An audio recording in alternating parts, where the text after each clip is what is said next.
అసలు కేసు అయి ఉంటుంది. కోర్టుకు సబ్మిట్ చేస్తే ఫైన్ వేస్తారు. ఆ కేస్ అబద్ధమని క్లియర్గా ప్రూవ్ చేయాలి. శివగామి కోర్టుకి వెళ్ళకూడదు. లక్షలైనా పర్వాలేదు, ఈ కేసులో నుంచి శివగామి బయటపడాలి. ఇదంతా తప్పుడు ఆరోపణలు అని శివగామిని బయటికి తీసుకురావాలి. నాకు తెలిసిన సమాచారం ప్రకారం ఇంకా కేసు వేయలేదు. ఎందుకైనా మంచిది, నేను యాంటిసిపేటరీ బెయిల్ తీసుకుంటాను. శివగామి గారి డీటెయిల్స్ పంపించండి. ఓకే, నేను మీకు డీటెయిల్స్ పంపిస్తాను.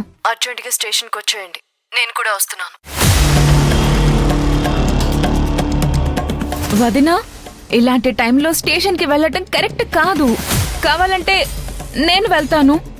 ఏం చేయాలో చెప్పు. లేదు నందిని, కొన్ని విషయాలు నేనే స్వయంగా చూసుకోవాలి.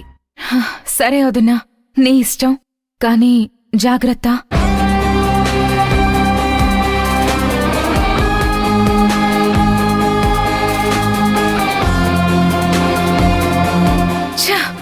ప్లాన్ అంతా ఫెయిల్ అయ్యేలా ఉంది. ఇప్పుడు నేనేం చేయాలి? ఆది అన్నకు చెప్పాలి.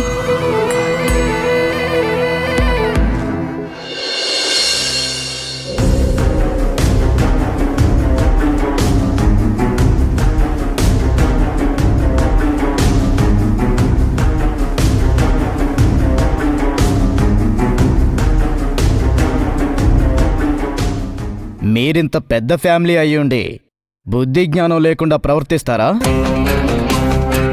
మీలాంటి వాళ్ళ వల్ల ఎన్ని సంసారాలు వీధి పాలవుతున్నాయో తెలుసా? ఎన్ని కాపురాలు కూలిపోతున్నాయో తెలుసా? మీలాంటి వాళ్ళు ఉండబట్టే ఎంతమంది మగాళ్ళు భార్యల్ని వదిలేసి తిరుగుతున్నారో తెలుసా? నీకు బుద్ధి జ్ఞానం లేదా? నువ్వేంటి ఈ బిజినెస్లోకి దిగావు? ఇన్స్పెక్టర్, ఇంకొక మాట మాట్లాడితే మర్యాద దక్క చెప్తున్నా. వాళ్ళు బలవంతంగా హోటల్ రూమ్ లోకి వచ్చారు. మీకు అసలు చెప్తే అర్థం కావట్లేదా? కామన్ సెన్స్ లేదా మీకు? ఈ అమ్మాయి కూడా ఇలాంటి పనులు చేసే అమ్మాయి కాదు, చదువుకున్న అమ్మాయి. ఉద్యోగం కోసం ప్రయత్నం చేస్తుంది.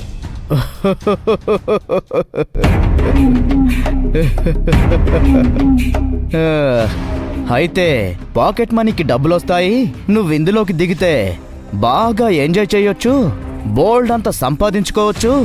ఎంజాయ్మెంట్కి ఎంజాయ్మెంటు, డబ్బుకు డబ్బు వస్తుందనే కదా. నోరుంది కదా అని ఇష్టం వచ్చినట్టు మాట్లాడకండి. అధికారం ఉంది కదా అని నోరు జారకండి. కావాలంటే హోటల్కెళ్ళి సీసీటీవీ కెమెరాలు చెక్ చేసుకోండి. ఇంకా ఎక్కువ మాట్లాడితే పరువు నష్ట దావా వేయాల్సి వస్తుంది. పరువు? నీలాంటి వాళ్ళు కూడా పరువు గురించి మాట్లాడుతున్నారా? నీది ఒక బ్రతుకు, నీది ఒక పరువు. ఒరేయ్, ఎంత మాట అన్నావురా?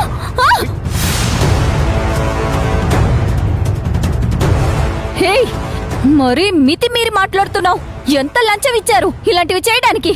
ఏయ్ వదిలో, డ్యూటీలో ఉన్న ఆఫీసర్ మీద చేయేస్తే ఏమవుతుందో తెలుసా? ఏమవుతుంది? ఇంకొన్ని రోజులు ఎక్కువ శిక్ష పడుతుంది. నిన్ను చంపి పడేస్తే ఇలాంటి హెరాస్మెంట్లు ఇంకా ఏ ఆడపిల్లకి నువ్వు చేయకుండా ఉంటావు. వదిలక్క, వదిలేక చంపేస్తాను, చంపేస్తాను రా. వదలను, నిన్ను బతకనివ్వను.